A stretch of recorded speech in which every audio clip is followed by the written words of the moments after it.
Assalamualaikum warahmatullahi wabarakatuh. Video ini merupakan video tutorial ke-11 dari mata kuliah Kesehatan Mental. Adapun tema yang akan kita bahas kali ini adalah tentang self-concept atau konsep diri. Sebelum kita membahas tentang konsep diri, kita akan melakukan sebuah permainan. Ambillah selembar kertas, beri nama di pojok atas, kemudian bertukarlah pada teman-teman dan meminta teman-teman mengisi lembar tersebut dengan pendapat tentang diri Anda. Kemudian silakan amati apa yang ditulis oleh teman-teman Anda. Apakah penilaian diri kita sama dengan penilaian yang ditulis oleh teman-teman Anda? Apabila sama, apa artinya? Apabila berbeda, apa artinya? Akan kita bahas berikutnya. Baik, saya harap semuanya sudah melakukan kegiatan ini dan kita bisa melanjutkan ke tema inti. Self-concept merupakan ide dari Rogers. Rogers mempunyai pendapat bahwa bila kita ingin memahami perilaku seseorang, maka akan lebih baik bila kita memahaminya melalui sudut pandang individu itu sendiri. Karena teori Rogers menekankan pada subjektivitas individu, maka teori Rogers termasuk pada pendekatan person-centered teori.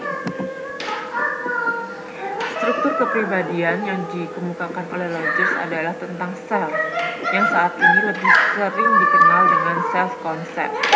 Self-concept merupakan sekumpulan keyakinan tentang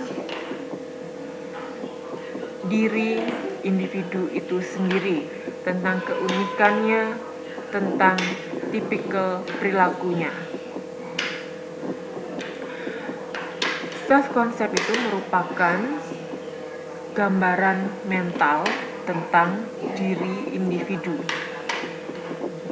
Misalkan self-conceptnya adalah, atau konsep dirinya adalah, saya merasa bahwa saya orang yang pintar, saya merasa orang yang bekerja keras, maka itu adalah keyakinan yang ada dalam diri individu itu sendiri.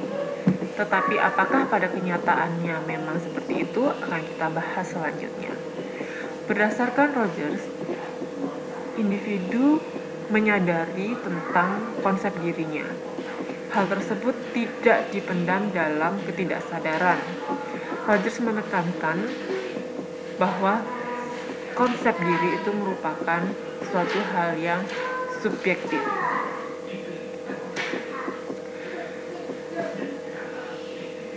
Pada kenyataannya, terkadang konsep diri seseorang itu tidak konsisten dengan pengalaman aktualnya. Hal tersebut dikatakan sebagai incongruence. Jadi, incongruence itu adalah derajat perbedaan antara self-concept dengan actual experience.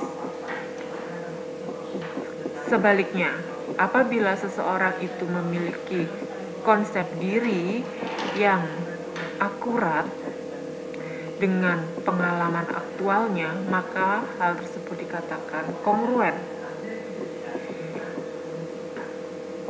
Semua orang pernah mengalami incongruence, tetapi yang menjadi penting adalah seberapa besar incongruence yang terjadi, sehingga hal tersebut akan mempengaruhi kesejahteraan psikologi ke seseorang. Berikut ini penjelasan tentang kongruen dan inkongruen. Pada gambar pertama, di sini self-concept-nya,